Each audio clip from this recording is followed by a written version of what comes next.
All right. Everybody just calm down. That's not a dead person. That's just a dead person's bones. Yeah, which is what you're gonna be if you don't give us back our treasure map. Hey, for the last time, Skeeter, the map is ours. We the ones that found it in the wall. Yeah, and if you wanted the map that bad, you should have been careless and destructive like us. Here, I have an idea. Wait a minute. What you doing? Don't like your ideas. Whoa, hold up. What are you doing? Okay, Skeeter and I get one half, and you guys get the other. That way we need to stick together in order to find the treasure.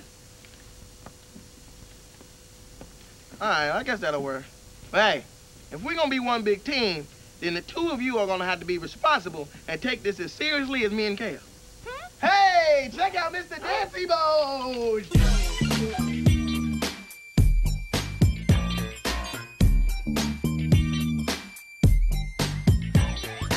It is a new season here at Kenan and Kel with Adam and Aaron. I am the season bringer, Adam. It's a new season? Yes, officially. I decree it. Cool. Welcome. I am Aaron, and it is a new season of life and of the year and of Kenan and Kel with Adam and Aaron. We have gone past uncharted waters, and we are now over the edge of the world, falling deeper and deeper into the cosmos of the Kenan and Kel universe. Yeah, we threw away the map for season 5. Season 6, we're truly like in a new world. This is like it's like the third Pirates of the Caribbean movie. We're like have to flip the ship upside down. Yeah. And Pirates of the Caribbean came up for me too. I'm thinking like, what's our compass here, and what's our true north? What do we most desire? And it's more episodes of nonsense. Yeah, we have unearthed, speaking of pirates, unearthed some buried treasure from the 90s. Very good segue here. What better way to start off season 6 of this podcast than with a classic take on Kenan and Kel? We are going to the Wild West in this Unearthed podcast episode. Yes, we are, for I think the last time currently in TV history, encounter Kenan Rockmore and Kel Kimball on their long lost Western vacation. Yes, so this is an episode of Cousin Skeeter. It's called Who Wild Wild Wests, parts 1 and 2. These 2 episodes were aired on September 18th, 1999. The same day as an episode of Kenan and Kel, if you can believe it. So my theory is right that Nickelodeon was milking Kenan and Kel before the season 4 was concluded. Yeah, the episode that aired was The Graduates. So that same kind of one. And if you can believe it, the same writers worked on both episodes. The writers of that episode of The Graduates and this episode. Oh, okay. So, Adam, can you please tell our audience about Cousin Skeeter? I know many of them most probably know, but some of them might be young, like myself, and might not be too familiar with the puppet-mastered child hero.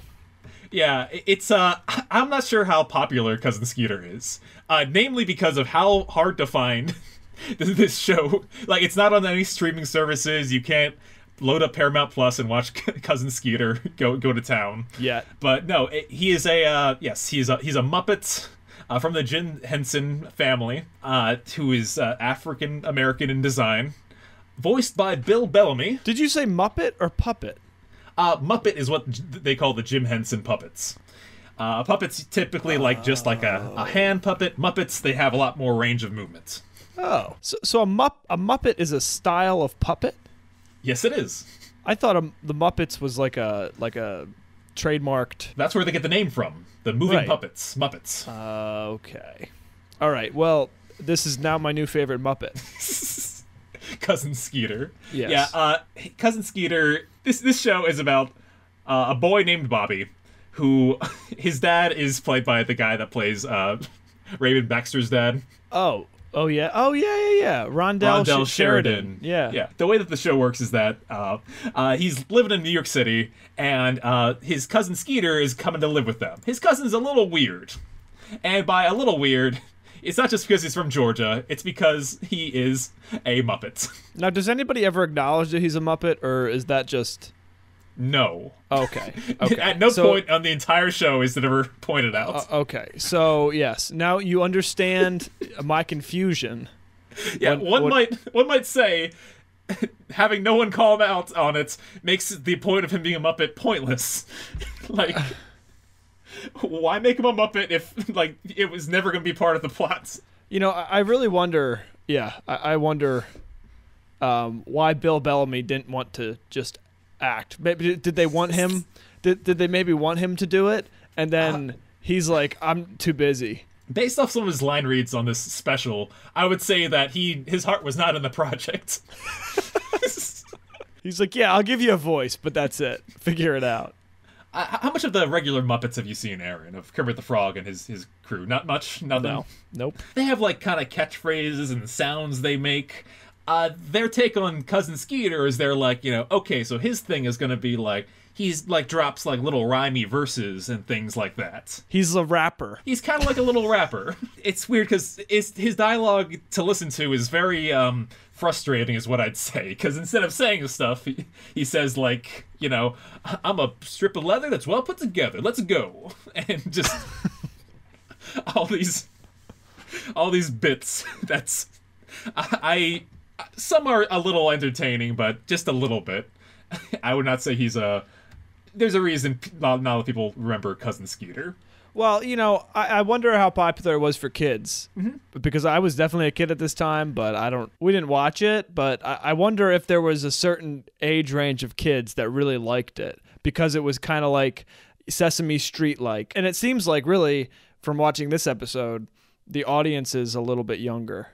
Yeah, I would say so. It allows for a little more slapstick, a little cartoony slapstick that you can only get so far with, like, Kenan and Kel, for example. Yes. Yeah, the laws of the universe are a little different. Every now and then there's going to be a puppet or a Muppet. Sorry. Yeah. No, I don't mean to slander Muppets by saying puppets. These are not words I say often. No, you're doing fine just far. Oh, thank you. So, Adam, should we jump into it? Should we? How do you want to approach this? Because this is a remarkably long. This is like a how long? 2 hour. It's an hour-long special. It's 44 minutes, I think, when you cut it all down. But with commercials and stuff like that, it's like 50-some minutes. Right. I crafted this is recording together. I must highlight this. There's no place to find Cousin Skeeter. There's one person that, like, you know, 20 years ago recorded this episode on, like, a VHS tape, and only, like, maybe 3/4 of it's there. The last 6 minutes have been lost to time, except thanks to Fanta Wesley Mead. He was able to share with me the French version of this episode. So I took those last 6 French minutes. I hired someone off of a Fiverr to transcribe it into English. Could you imagine getting that job? Yeah, just, hey, there's a show called Cousin Skeeter. And I need you to do this for me. Yeah, here's $5. There's a couple like bits in it that he just said it unintelligible, can't make this out. And I'm like, I don't blame you, man. So yeah, I hired someone to transcribe into French, and then I Google translated to English, and did my best to pattern together what it was. So we watched the last part a little impaired, with just a Word doc to guide us. What this really did for me is it opened my eyes to think that, you know, somewhere there is an entire archive of Kenan and Kel voiced over in French. Oh, yeah. We should do an episode. Not just that, but like, there were people who did it. Like, there were people who sat and voice acted in French Kenan and Kel. Yeah, well, that reminds me of people that worked on Kenan and Kel, and a question I had for you. Okay. So one of the things I want to do in this new season is more interviews. I want to talk to a lot of people that worked on the show. Yeah, absolutely. And I made a list. I scoured Twitter, Instagram. I made a very healthy list. Maybe maybe 20-some people that we can contact. Great. Perfect. There's classic people like some stars of the show, some writers. There's a handful of ones that are fringe cases, and I want to ask you, do we want to talk to them? Okay? Okay. Go for it. Okay. Would you like to talk to a writer that may have written I want to call anyone else specifically at this moment. Do you want to talk to a writer that may have written your least favorite episode? I might feel uncomfortable knowing that the episode that I ripped apart on a bad day. What was this person's achievement for the Kenan and Kel universe? So knowing that, what about someone that directed a couple lackluster episodes? Just 2 kind of middling episodes. What else did they do in life? Oh, probably other things.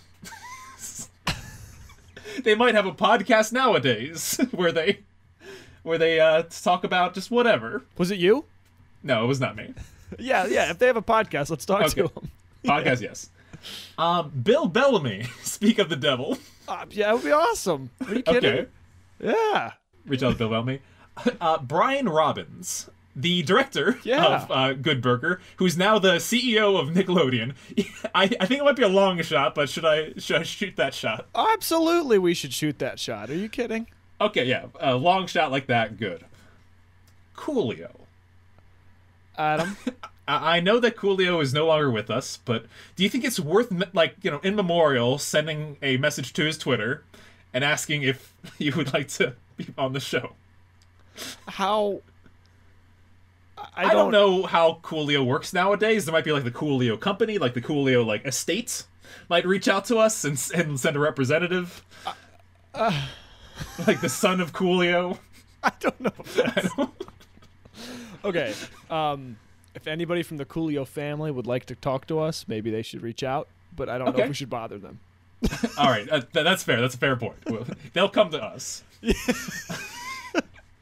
So open invitation right now to the Coolio estate. I would love to speak with them, but I don't know. I mean, he did one song.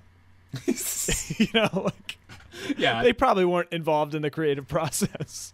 Speaking of small roles, Downtown Julie Brown, the MTV star that was in the Hollywood episode slightly. She probably doesn't remember Kenan or Kel. Right. So that's all right. Okay, I'll reach out to her. Kiki Palmer. Oh, that'd be awesome. I mean, I think Kiki Palmer's secretly a Fanta. I think we drop a line to her and she'll. You think she'll Kiki Palmer back. listens to our show? She's had to hear one episode. That's what I say about everyone. She had to hear one. I think she had to hear one. Just one. just one. The president one where. The president one. Slusho. Where does the slush go? Last person on the list, Ron Harper.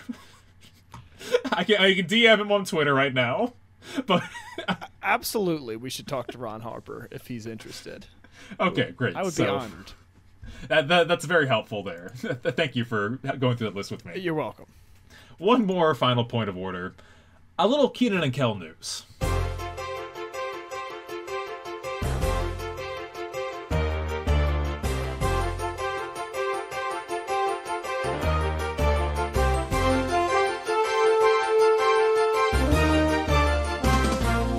Kenan and Kelly behind the scenes. An SNL video dropped. A little 2-minute, kind of workshop that showed you how they made the SNL Kenan and Kelly sketch.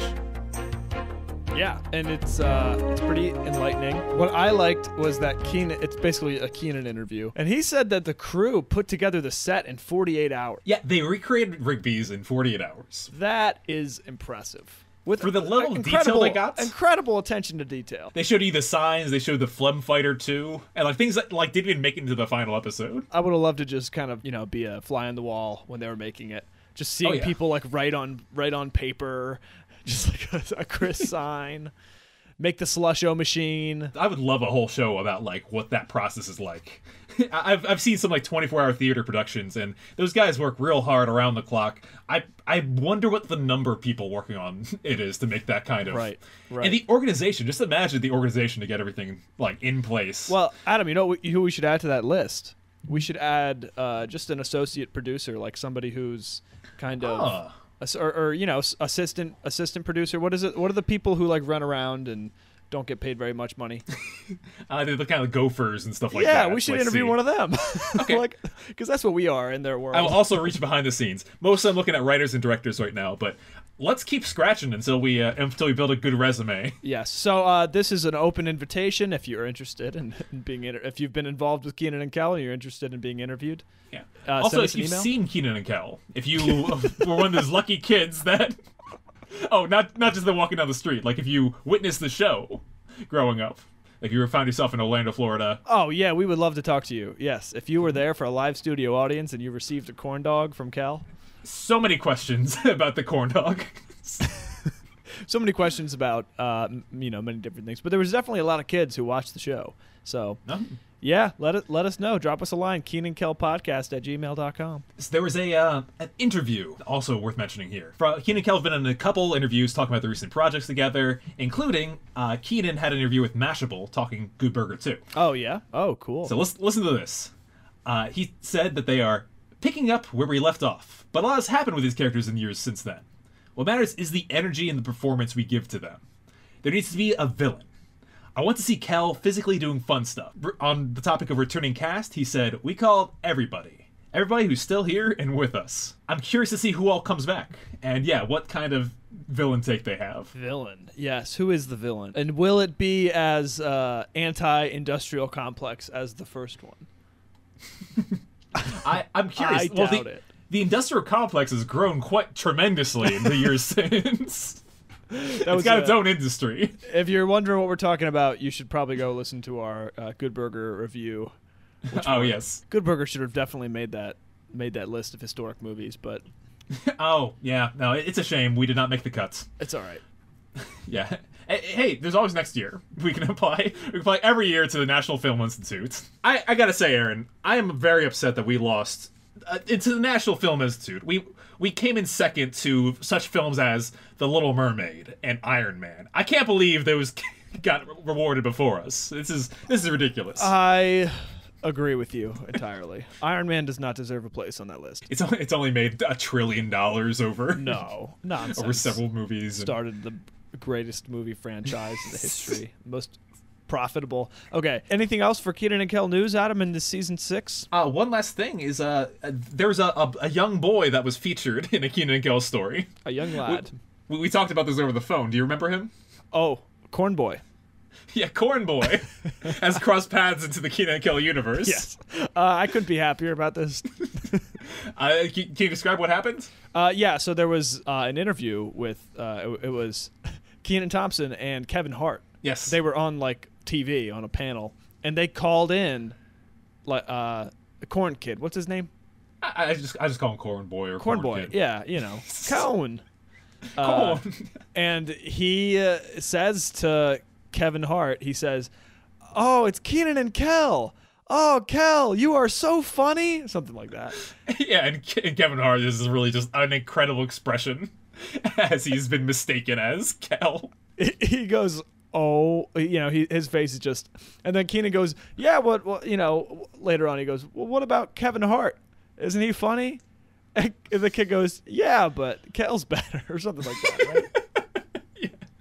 Yeah. Yeah, no, it's a really great exchange. I wonder if he's listening to our podcast. Probably not. But maybe one day in the future, imagine this. Imagine 10 years from now when he rediscovers the Kenan and Kel podcast, which is still in existence. Oh yeah. In the the internet webs.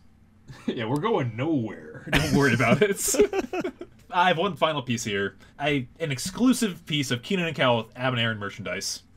This is a 1-for-1 unique item here, and I am currently in possession of it, and it is soon going to be in the possession of you. Right here. Oh, take a look at that. That is awesome. Wow, Adam, that is awesome. Yes. But before the podcast started, I asked Aaron to be my best man at my upcoming wedding, and I made a piece of our Kenan and Kel album arts, but instead of Adam and Aaron, it says my best man. And in response to Adam asking me to be his best man, I said, "Oh, here it goes," which is what he should be saying when I get that microphone.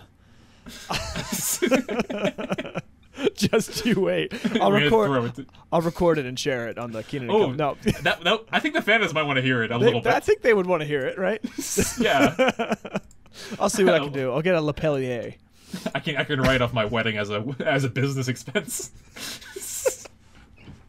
Okay, so we don't pay taxes. No, we don't. We're not a registered LLC, unless we are, which would be awesome. Kenan Kel podcast. KKAALLC. Well, Adam, that's an awesome piece of art. Thank you very much. Exclusive. You're welcome. Yes, exclusive. So I think Adam, basically what we're talking about here is we are trying to interview as many people as possible, Yes. and then we are trying to work our way onto, this is our master plan. We're going to work our way onto the Good Burger 2 red carpet, right? We're going to try to get to the premiere of Good Burger 2 as media.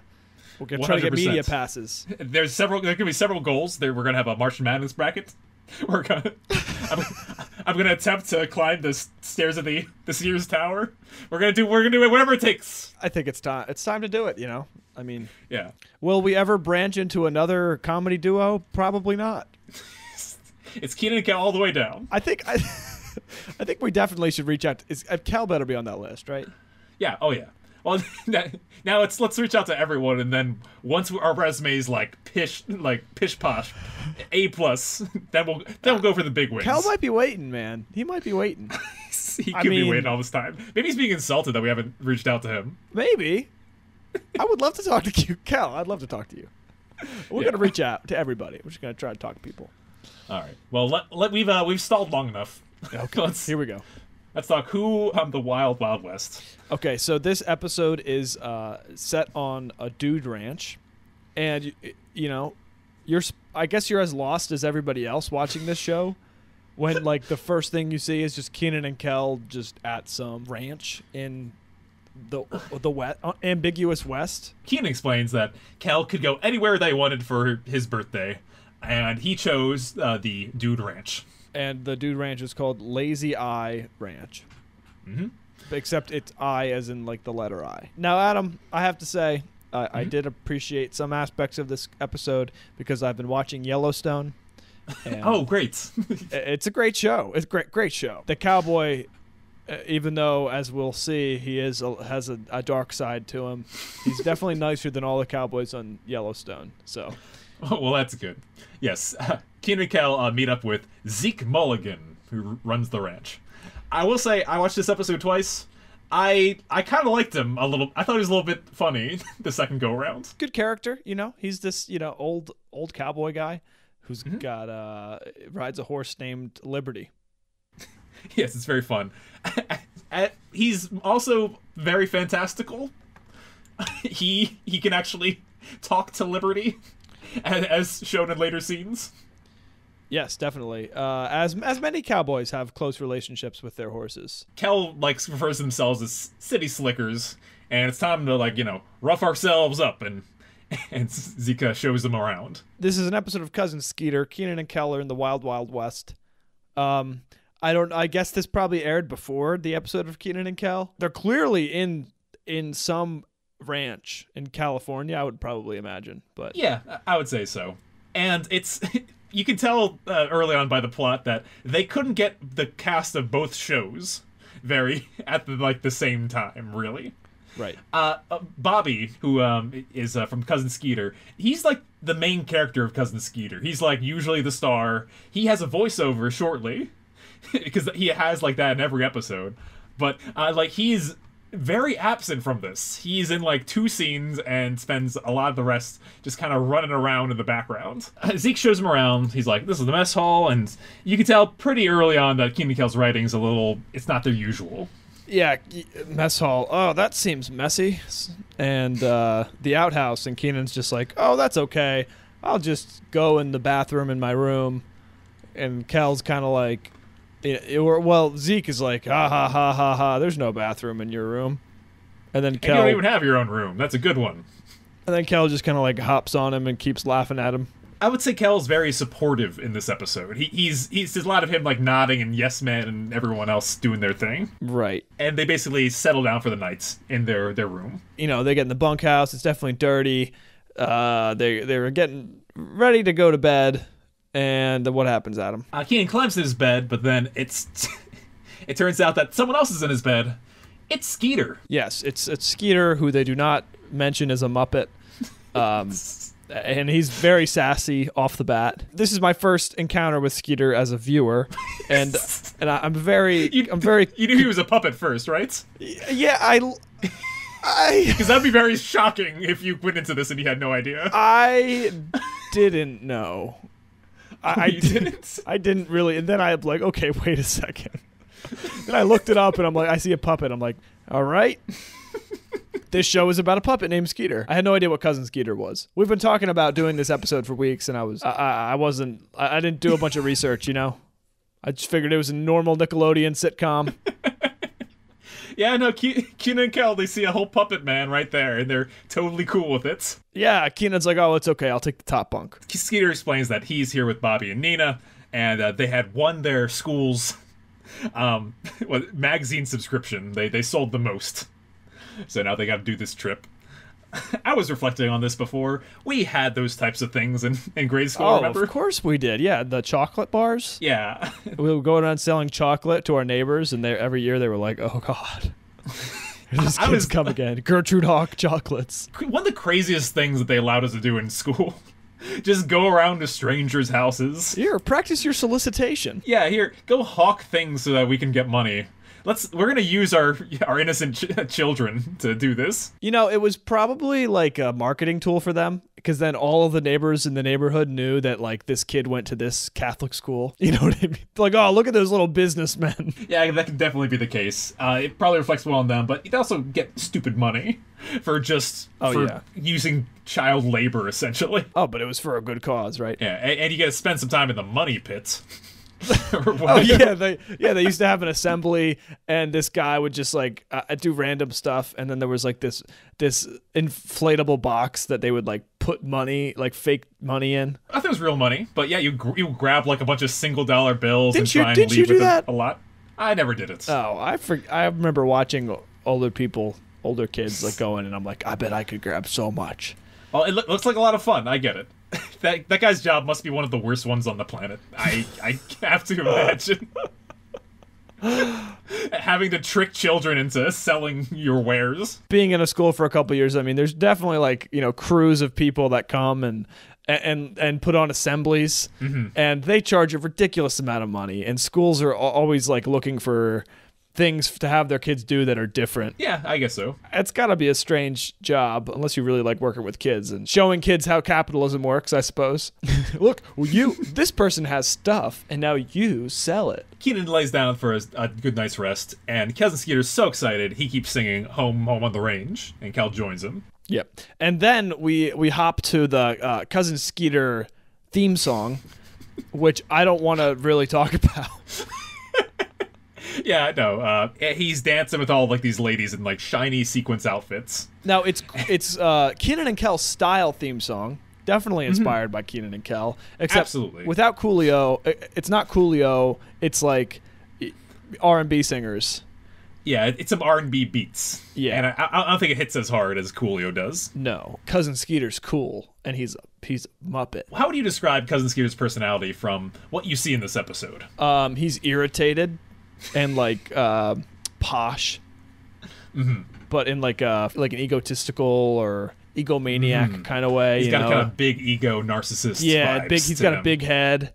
And anyways, that's what I got. It's funny because in a large way, he's like both Kenan and Kel on his show. Like he's often talking about the ladies and getting money and stuff like Kenan likes, and then he's also does wacky like activities that was more akin to Kel. Right. You kind of bundle them up, and in this especially, he kind of plays both roles depending on who he's with. Right. And everyone else is very boring around him. There's no comic duo. There's no duo, yeah. He's a solo act, basically, which is hard because now you have this show where you have Kenan and Kel always work with each other, and then you have Cousin Skeeter, who's a puppet, and they don't really... I mean, it's got to be hard. Like, the delivery piece of it has to be hard to, like, kind of get some chemistry on set. You got to imagine, like, they have to do this puppet routine on set. There's a puppet that they have, there's puppeteers underneath him, and he's talking, and the voice that he's using is on set, it's not Bill Bellamy on set. He, like, overdubs it later. Right. And his voice is ain't that great to listen to either. Well, it's like you're, like, play acting. Uh-huh. You know, it's like you're not really acting because like there's not a person you're talking to. You're like acting at, and there's no audience. So it's kind of they're just like in this field, And they're very out of their element. Yeah, that's what I felt like. It was very disconnected. But I mean, and then think about like the camera angles when they're filming Cousin Skeeter. It's like you got to really adjust and yeah, they got to be really limited in what they film. And you're outside. I feel like Kenan and Kel were a little bit. I kind of got this like they were a little bit like irritated, maybe tired. Like during this filming. It's so tough that they chose, for no reason, the Wild West. Like, this dude ranch is their setting. I know. That had to be hard with the puppet. That had to be hard with, like, Kenan and Kel, who are used to performing on stage inside. Yeah, I don't know. But, I mean, I understand the Wild West theme, but still, this is like... I mean, Kenan and Kel also did Two Heads Are Better Than None. It gave me kind of those vibes in the sense that it was just... Feels a lot like Two Heads Are Better Than None. Yeah, it was just off base. It wasn't, like, true Kenan and Kel. But, I mean, they're also in this other show. So, I think in terms of supporting actors, they're helping Cousin Skeeter, develop a real plot and stuff like that. But they have some lines that feel... There's some good lines that they have that really hit that Kenan and Kel note. But let's talk a little bit about what this next scene is. Everyone finally meets up. I Kenan like and this Kel part. Meet Bobby and Nina. I like this part, right? It's everybody. There's like they're out in front of the ranch. There's hay around. There's horses. It's like, okay, this is kind of exciting. It's like the start of a day where you're gonna do something fun and exciting. That's always the best day of like camp or whatever it is. The first day when everyone's like, oh boy, I'm excited. And Nina says to Kel, like, I've never met anyone dressed like that before. Regular Kel outfit, but he's got like cowboy effects. Well, it's like a purple cowboy outfit. Yeah, he looks like Marty McFly in Back to the Future Part 3. Great way to describe it. They learn a couple things about people's history with horses. Bobby is really scared to ride a horse. Yep. Nina is very excited and eager to ride a horse. But Kenan insists that the Wild West is a man's world. And he's going first because this is a man's job. Sexism is so funny. Yeah, really funny, gang. Although it immediately kind of blows him in his face because he is terrible at getting on a horse. He cannot just do it. Right. It's a good 90s commentary, too, because once Kenan gets on a horse, he's on backwards, and Nina's already, on a horse, trotting along. She's like, oh man, I can't believe I'm doing this man's work. Right. And we have a fun montage here. First, Skeeter goes into, he reads the sign. It's like, dangerous bull, keep out. Oh boy, I've never seen a bull before. He goes and gets kicked by the bull. And he says, when they say grab the bull by the horns, they don't mean it. And that's like the jokes the whole episode. They're just flat. Yeah, that's usually how he delivers the jokes. He puts sneakers on Liberty the horse when they're shoeing horses. Kel and Skeeter eat a bunch of apples. There's just a moment of them eating a bunch of apples. Kel's, when it's his turn to hang horseshoes, he puts them all on the horse's hide, which is kind of funny. It's a funny image. He's like, yeah, I'm doing it.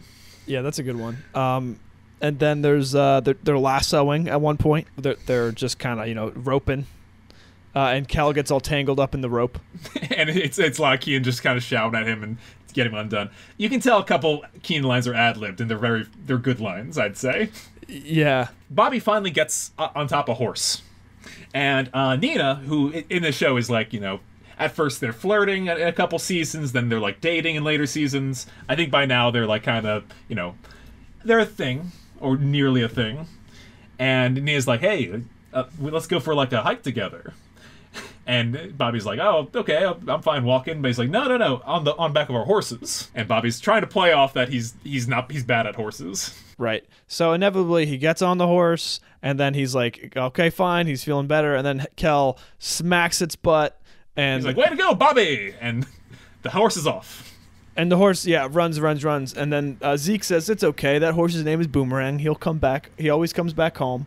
But then we just see, that Bobby is just going on this horse. Can't stop it. Which, after watching a lot of Yellowstone, it's very impressive that he stayed on this horse. Very impressive. Most people would fly off. I think in some more crazy runs, there's a stuntman because it's shot from far away. But he's on that horse for a good bit. Yep, definitely. Actually, he's on that horse for the entire rest of the special. Yeah, that's it, right? So this is just like, okay, we had too many characters here. Let's just get rid of it one. That's the problem with the crossover episodes, is that they often have too many characters and they gotta divvy them up, send people off to do things, and that's how they resolved it this time. Right, and there's so many characters that's what prevents people from building chemistry on set. Mm-hmm. It's like it's not until we get to the shack, which is coming up, that I feel like there's actually some like Kenan and Kel like chemistry building, because everything is like, you know, you don't really know what's happening. The directors, if they're not comfortable, if one thing goes wrong, it's just kind of like chaotic mess. So they go off on a hike on their own, like, you know, everyone except Bobby. A ride, Adam. And goes for a ride, right? Yes, they're going on a ride, right? So it's actually a cool scene. Nina is leading the charge with her kind of white horse, I think, and then it's Kenan and Kel, and they're actually riding horses, which is fun. Yeah, it's like a multiplier too of, like you said, how difficult this is. Yeah, they had to go out there and learn how to ride horses, I'm sure. Yep, and then there's a carriage with 2 horses, and a butler wearing a suit and tie, carrying cousin Skeeter in this like gold and red like satin carriage. And he sits back there and just like yipes at people. You know, he just like kind of like orders people around. Yeah. Well, they had to do something because he is a Muppet. He doesn't have like a lower half. So their idea was like, oh, he's cool. He's got his own carriage. Right. Keenan's complaining about being saddle sore, and Skeeter complains that it's like, yeah, man, this is awful. I almost spilled my dip. Yep. Nothing really else interesting happens until... I mean, is there any good lines in here before we get to the shack? Kel talks about how he's thirsty for orange soda. That's where they learn. Bobby calls Skeeter on his cell phone. It's like, how do I stop this? And Skeeter tells him to use the brakes. There are no brakes on a horse. And he goes, well, them's the brakes. Ha ha. That's the Skeeter jokes. And there's also like Bobby is literally riding a horse and on the phone, which is a crazy thing to think about. Right. Especially for somebody who's like not used to riding horses. Another thing about Cousin Skeeter, another like character trait of his, is that he's often telling stories about him hanging out with famous people. He's telling a story about how he was hanging out with Will Smith. And he said, you know, you may be the Fresh Prince, but I'm the Fresh King. And I think this is a cousin aspect of Cousin Skeeter. That sometimes, you know, that cousin you rarely see, and they might have like tall tales and like stories about them that are a little far-fetched. Right. Whether or not they're true is up for debate. It's also a term of endearment, you know. It's like, oh, he's my cousin, right? So it's like there's you know, everybody's his cousin because he's cool and he knows everybody, probably. Yeah, that's a good point. Yeah. His driver's named Jeeves, and yeah, they see the Jeeves. Yeah. He says, check out that shack over there. And then after hearing the story, Cal's like, Shaq was there too? And Cousin Skeeter goes, well, at least you're listening. Which I thought that was funny. And bringing us back to Good Burger and the Shaq scene. Yeah, they have a Shaq backstory. A Shaq story. A Shaq story. Maybe we should get Shaq on the podcast. You think he'd be down?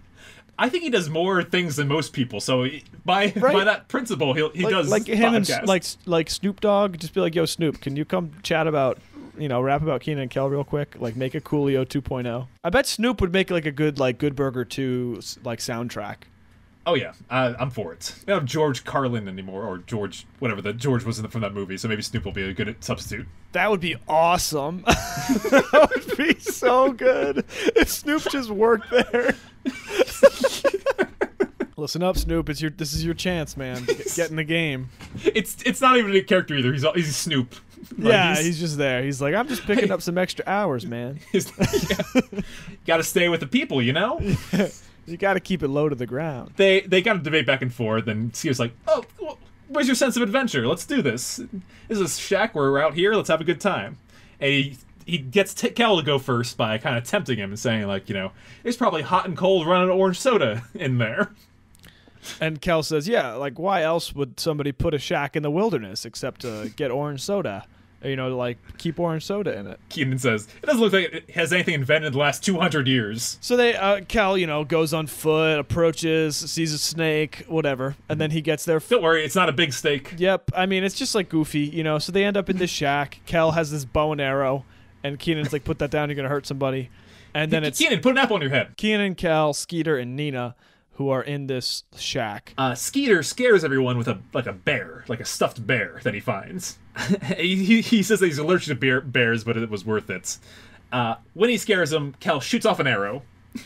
It hits the wall, and Kenan says, look at the damage you're causing. You made a little hole in a perfectly fine wall. So then Kenan goes over and he takes it out, and it makes a bigger hole. Yep. Inside, he finds... what is it? It's a piece of paper, which is actually a treasure map. Nina reads it and says that, this was from 1851. This talks about a treasure that's in the area. The treasure of... do you remember the name? Tombstone Gulch? Tombstone Gulch, yes. Keenan's like, oh, the treasure, we're gonna be rich.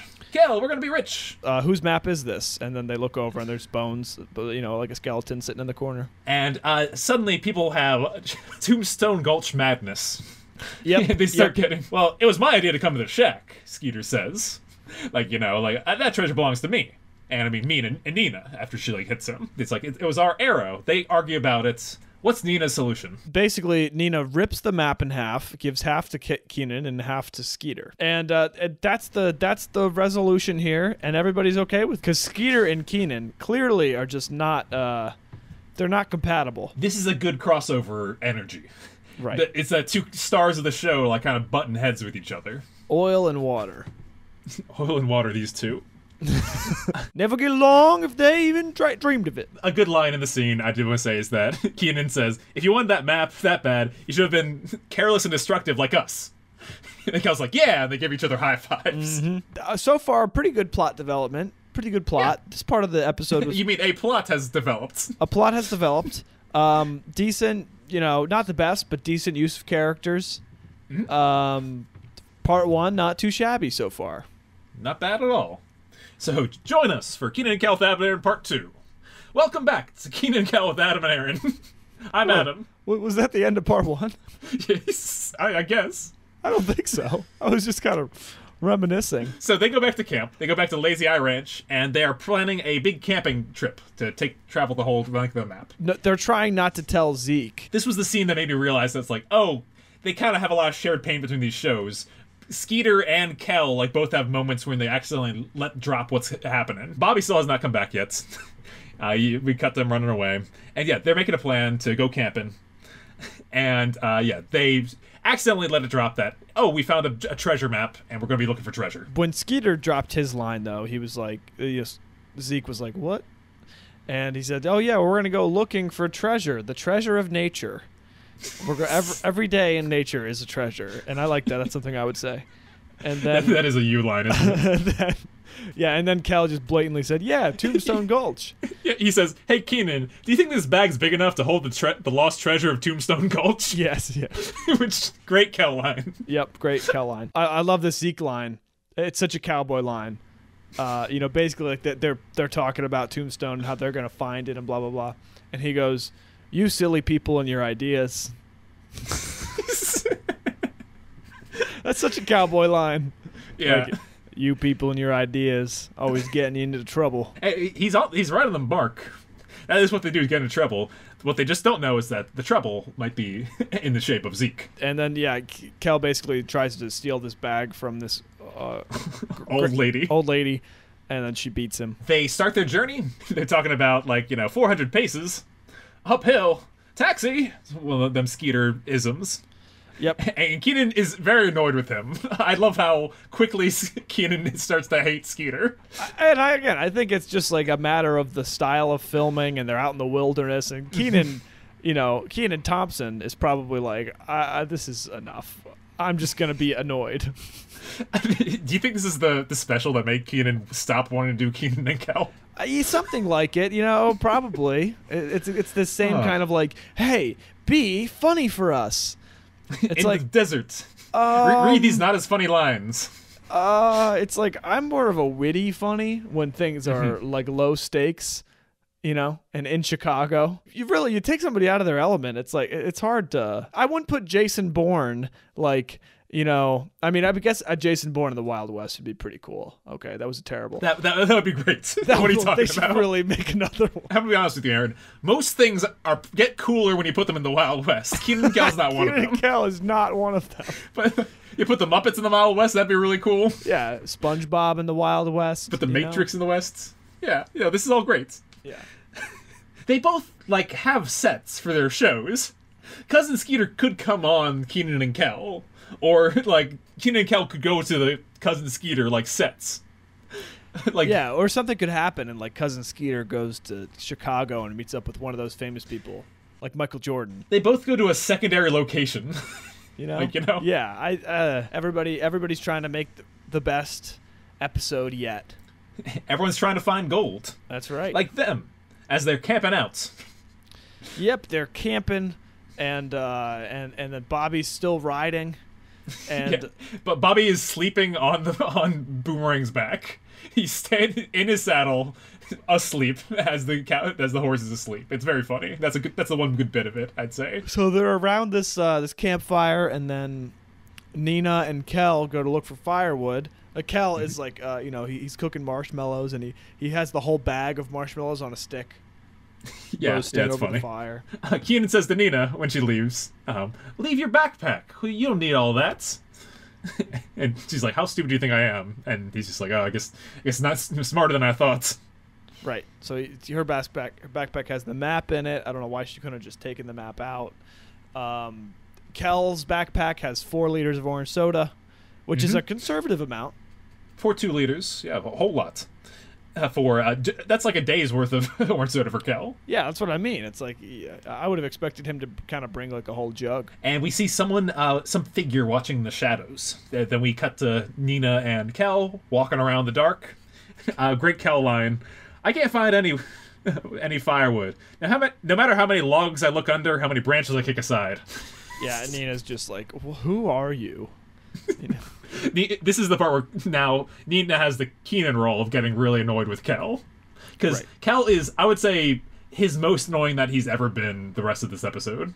Yeah, definitely. Yeah. And Kenan and Skeeter, it's so appropriate of them to just kind of both be like, well, I'm not going to go and I'm going to be lazy by the fire. You guys go get the firewood. Yeah, I would say they got that character stuff right. Right. And it is finally good that they broke apart characters and they didn't just kind of keep, bashing everybody's head together. This could have easily been Kenan and Kel go for a walk and Nina and Skeeter stay. But no, they mixed and matched. Good crossover like that. Yeah, definitely. Nina and Kel see somebody by the fire. It's Zeke. Yeah, it's Zeke. Cowboy Zeke and his horse Liberty. Just kind of warming up over the fire. They ask him for some firewood. He says, sure, come over here and get it. He's like, I can rustle up a twig or two. And Kel's like, I don't think 2 twigs is going to be enough. As they're headed towards him, they fall. Yes, they fall down a trapdoor in the wilderness. It's an old hunter's trap is what Zeke calls it. And it's like this pit. It's like this Indiana Jones pit that they tumble into. Yeah, it's also a small pit. It's on the set itself is small.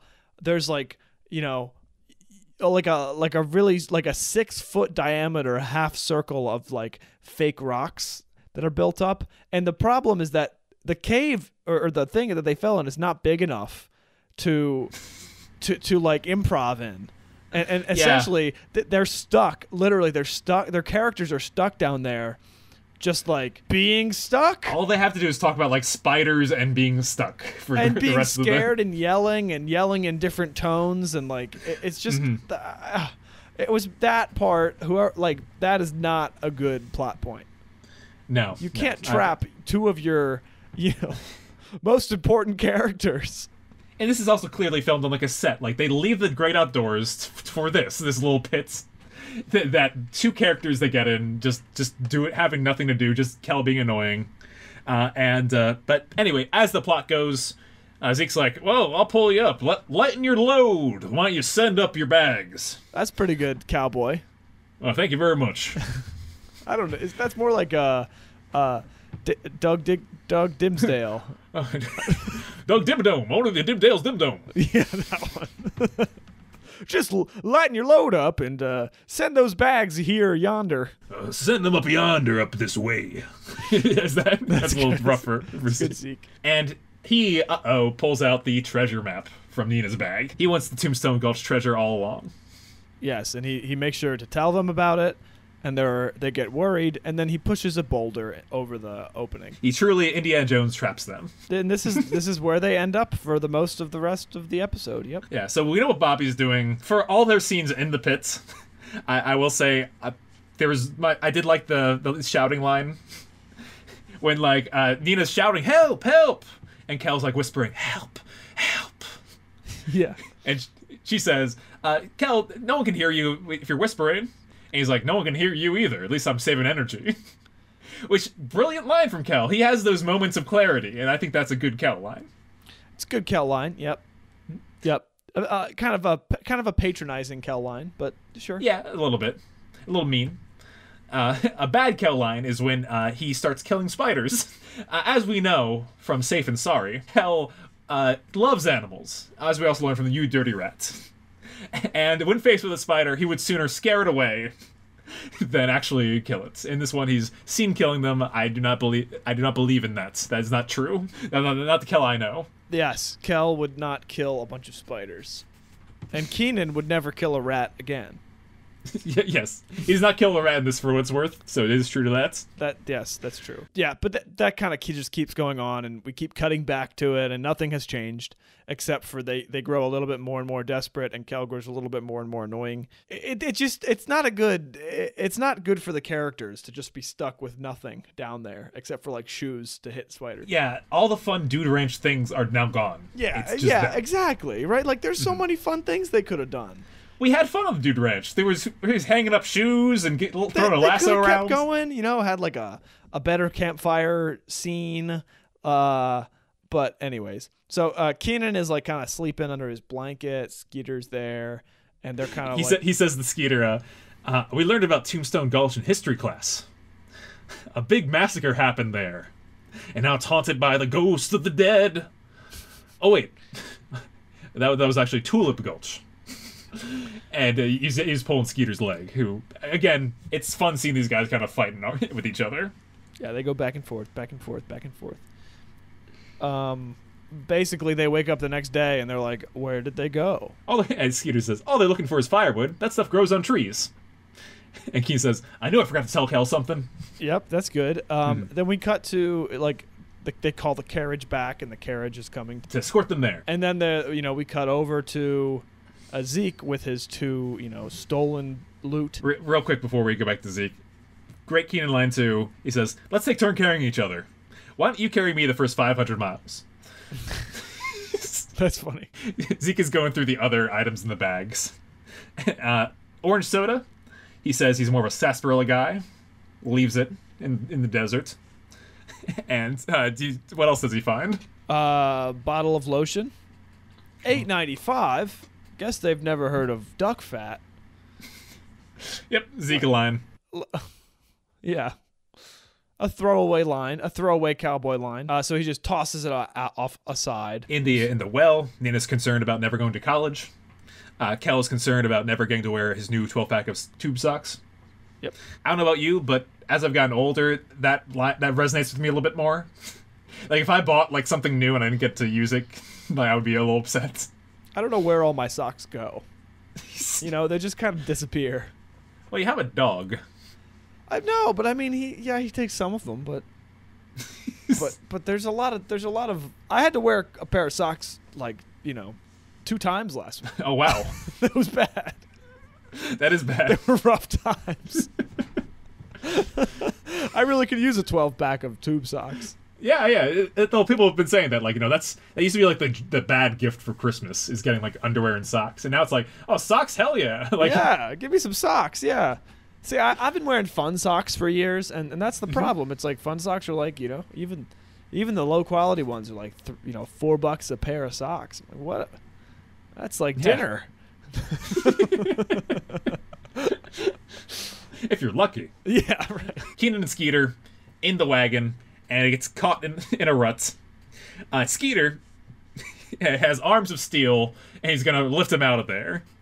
And as he's doing so, he's like dropping anecdotes. He's like, an ant can lift 60 times its own weights. Compared to me, hey Kenan, could you find a couple ants? Bits like that. Yep. Eventually, they push the rock, and it like rolls fast away. And they say that rock would have to be laser guided to find anyone out here.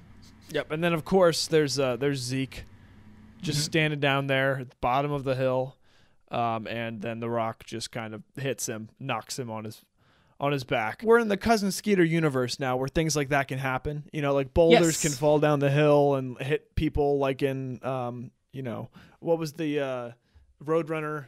What was Wile E. Coyote. Wile E. Coyote. Yeah. A lot of Wile E. vibes from Zeke the rest of this episode. Yes, right. He's like the bad guy who's gonna take all their stuff. And that's it. I mean, but I don't really like the Kenan and Skeeter. Like, they would have a really good rapport, but I think they're just on a journey. Yeah, the journey really throws off the energy when it comes to filming and having a good scene. I don't think Kenan was too happy with with that whole thing. I think it's funny because there's only one like exchange that they have that I think is good, which is where Skeeter says to Kenan, "I think your compass is busted," and Kenan says, "That's my pocket watch. It's noon."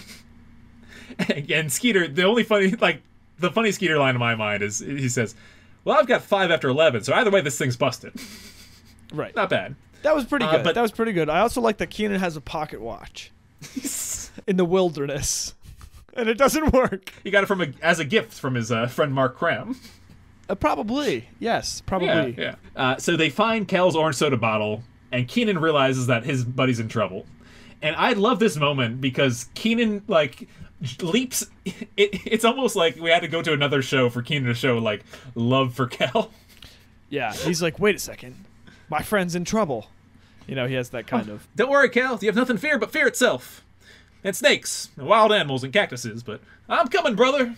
Yeah, I know. I like that line. You have nothing to fear but fear itself. Like, Kenan giving this inspirational speech to nobody. Basically, they encounter Zeke shortly after this.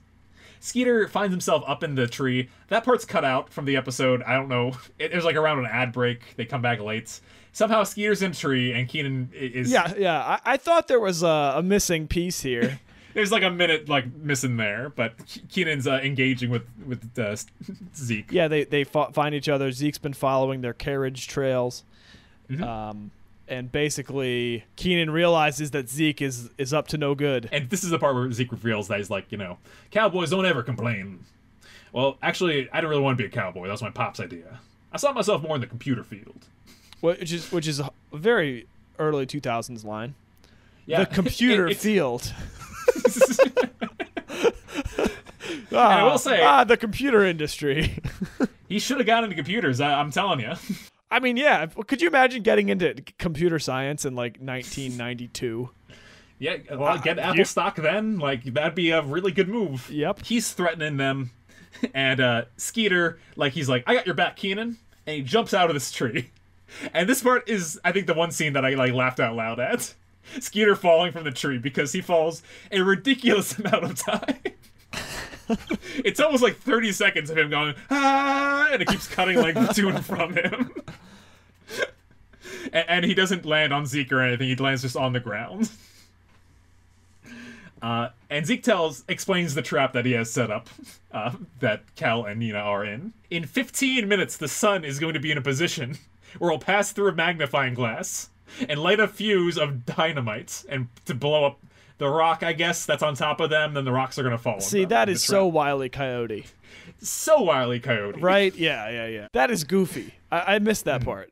But I knew there was dynamite later, but they're forced to give him the piece of the map and to learn where their location is. That's really pretty diabolical, though. That's like Mike Ehrmantraut, Yeah.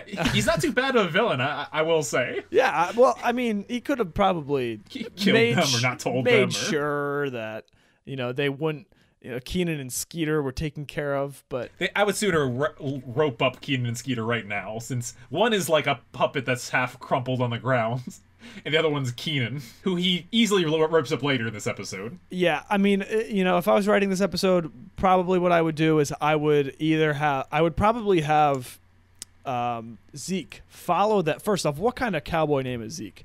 But I would probably have Zeke follow them longer. I don't know, maybe like play with them, mess with them, scare them a little bit, have that not work, and then eventually meet up with them and say like, oh, like let's find this treasure together, and then just take it all at the end. Oh, he keeps playing that kind of trickster. Yeah, I like trustworthy, like, oh, I could show you around, and then just like take it all at the end like a normal villain would. But I get it. Now there's an enemy sooner, and yeah, that's fine. Mm-hmm. Again, it's one of those things like, did we have to be the Wild West? Did there have to be a villain? Did there have to be a buried treasure that they didn't ever see in the episode? I mean, that's the... Buried treasure is also more of a pirate thing than a Western one. Well, I mean, I guess it's a Western thing, California Gold Rush, and, people running for their life, and... okay, so gold itself is definitely a factor. Yes. The scene ends with like a giant egg. I'm not sure what laid this egg, like Big Bird or an ostrich or something, falls from the tree and hits Zeke in the head. And Skeeter's like, I was wondering how you like your eggs. Yeah, actually 2 eggs fell. Oh, right. One egg fell on Zeke with the hat on. He takes his hat off. He's like, what the? And then another one falls in his hat, and then he puts his hat on his head without noticing the other one fell, and smashes it on his own head. Ha, ha, ha. It's a cool practical effect, too. Yeah, egg on his face. He's got egg on his face. He did it to himself. His own demise. I don't know if you ever ran into this situation. Have you ever, needed eggs, but, didn't want to buy a lot of them? I think so. That's a situation sometimes in our house. Yeah. So there's an occasion where it's like, oh, there's a recipe. It requires 1 egg. And we're like, oh, we got to go to the store. And we were in a diner for breakfast earlier. And then I saw they had on the menu, it was eggs, any style was a side. And I was like, I wonder if I could ask them for a raw egg. And because, that'd be easy for them. They wouldn't even have to cook it or anything. And I would just take the egg home. Yeah. Right. What did they say? I didn't ask. Oh, come on! You should have said, yeah. Can I have 1 egg in this trying time? Just ask for 1 egg. They probably would if it's a cool diner. Also, you can do egg substitute as well. I mean, there's you could do baking soda and something. We've done banana before to substitute. Yep, something like that. Yeah. Okay, let's continue. They find them in the pit. They talk to each other, so they go to rescue them, and they accidentally tell them about the dynamite, and they start freaking out inside the hole. Yep. Kenan says, we can get you out before we say, Rumpelstiltskin. Stumpelrilski. He can't dynamite! And they're like, wait a second. Did he just say Rumpelstiltskin, not be able to say it, and then say dynamite? Yeah, that's a good Nina line. Yeah. They resolve the dynamite. I don't remember. Does Skeeter just throw it? Oh, yeah, that's what happens. They throw away the dynamite. It explodes on Zeke, of course, like everything has. And Skeeter runs and smacks his head onto the rock and pushes it along. Wait, we forgot to say the part where Kenan and Skeeter, back when they were riding in the carriage alone, there was a log laying. Oh, yeah. There was a log laying in the path, and Kenan went to go clear it, and he picked it up and threw it. And then he's like, that'll hurt the back. And then he turns and he goes, oh, my back, which is kind of funny. And then the log hits Zeke again after the boulder hit Zeke. So yeah, so boulder, log, eggs, and he's kind of the Mr. Rockmore of this show. But for Kenan to just have superhuman strength all of a sudden was just hilarious. Yeah. He picked up this giant log and just heaved it. Just launches it. Heave. Heave! I said heave! Yeah. Anyways, that was earlier on. And then, he throws the dynamite, hits Zeke. They throw the dynamite, move the rock. They free them from the hole. And then Kel gets very emotional. Yes, he doesn't want to leave the hole. He's had so many memories here. And over there is where we lost Bernie. The spider! Sometimes I name the spiders. This is the part where it gets French. Yes, okay. It's now French, Kenan and Kel. What do we do with this? Well, thank you to Adam. Adam, how much was the $5? I want to talk about it. Well, everybody, to help us fund our... I'm glad we sold some T-shirts in 2022, let me tell you. Well, hey, we have merch, everybody. Go to tpublic.com/Kenan podcast. Yeah. Rockmore and Kimball. We have merch all across the Kenan and Kel show. And it would be great for you to support us. Buy a shirt or a magnet. You couldn't just use Google Translate or like Otter. I can't use Google Decipher. They can't like pull the audio from the. No, you could press the button and talk in French, and then it transcribes it. Perhaps. That's probably what this guy did. Oh, I certainly hope he did. I hope he was a linguist of some kind. He could have written anything. So basically, they conspire with each other. They're like, if he has the maps, let's go try and get them from him. He can't be too far away. They talk about being blown to bits, and Kel's like, that was in the brochure. They see Zeke in the distance. They hide behind a big rock, and they start like scheming, come up with plans and plots of how to capture him. But unfortunately, he's the one that captures them. He lassos all, like, 5 of them. That's the most cowboy thing I've ever seen. And he ties up all around a tree. And he basically says, you'll be here until the condors get you. Or the vultures. The vultures will make a snack out of you as I go get the treasure. I love it. But who's here to save the day? Who always comes back, Aaron? Bobby and Boomerang. Adam? Yes, they come whipping in. They knock over Zeke and start dragging him along. All the way back to the ranch where the authorities have arrived to dispose of him. The last scene is an officer putting a very casted up Zeke into the back of a squad car. Yep. And did you mention that Skeeter bit the rope like in one foul bite to get them? No need for scissors. Chomp. Yes. Yep. And then the officer comes. I'm sorry, we're just looking for Tombstone Gulch. And he's like, the treasure of Tombstone Gulch? That was... that's old news. That was found hundreds of years ago, or whatever. It's located in Phoenix. Skeeter didn't hear this. He went off with the maps, haha, later, losers. And then we cut to Skeeter in Phoenix, following steps, and he's like, wait a second. And that's the end of the special. Yep, very long part 2. Pretty decent part 1. I would say the part 1 is the better part. Part 1's the better part. Part 2 is kind of just a lot of chasing each other around and not finding any treasure. I don't know. I think whenever they build something up like the treasure and that's the whole plot, and then they don't even show, they don't even find it. It's just like, oh, haha, the treasure. You thought you were going to find that treasure. It's like when you're a kid watching this, you're like, come on. It's getting a little discouraging. I at least want them to find it and donate it or to save the ranch or some nonsense. I want there to be a payoff, There's no payoff. Yeah. No, it's just they find it and that's it. They don't find it and that's it. So, Aaron, whose fault do you think this episode is? Kenan's, Kel's, or Skeeter's? This is Kel's fault because he's the one who decided to go to this ranch. Yeah, they would have gotten anywhere close to this if this wasn't the case. Yeah, so I would say... He's the one who decided to be in this episode of this other show. So, really, it's the writer's fault, but... Kel's fault is this episode. On a scale from 1 to 10, how many bottles of orange soda would you give this episode? I think I would be generous and give it like a 6. Yeah, I'm gonna be more generous and give it a 7. Okay. It ain't bad. I like that they swung big even if it didn't deliver majorly. It wasn't the worst episode, and reviewing it wasn't as bad as I thought it was going to be. Same. And I was happy to see 1999 Kenan and Kel again. It was a little bit of a lost episode, and that was really neat. When they're riding horses, it's like, okay, I have never seen this before. This is novel. This is some new material. Yeah, I wish there was a little bit more all right, if you're going to go out west and you're going to go to a ranch, let's do a little bit more ranchy stuff instead of the hidden treasure trope. But, hey, whatever. That's how it goes here, folks. Oh, goodbye. That's the way the cookie crumbles. That's the way you ride into the here sunset now. Yeah. That's more Well, thank you for southern. joining us for this lost Kenan and Kel moments. This our only foray into Cousin Skeeter. We're not coming back under any circumstance. Unless we get a significant amount of money to do so. Yeah, if you have a lost treasure of your own, Yes. please purchase some merch. Link in the show notes. Yes. Season 6 is gonna come fast, and it's gonna be great, and it's gonna be exciting, and we're hoping to get a lot of good content for everybody. Thanks for hanging with us through all these years. we have definitely been hanging with it as well, and we're excited to, maybe one day we'll be podcasting when Adam is a married man. Here's hoping.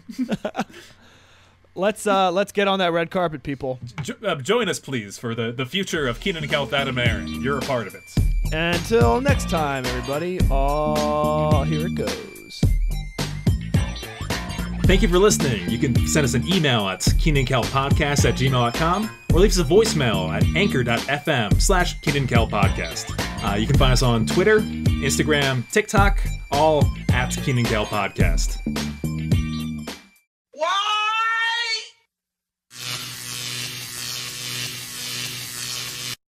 Tombstone Gulch. What is a gulch, by the way?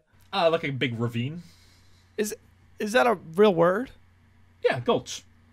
Really? Mm-hmm. Okay. Continue.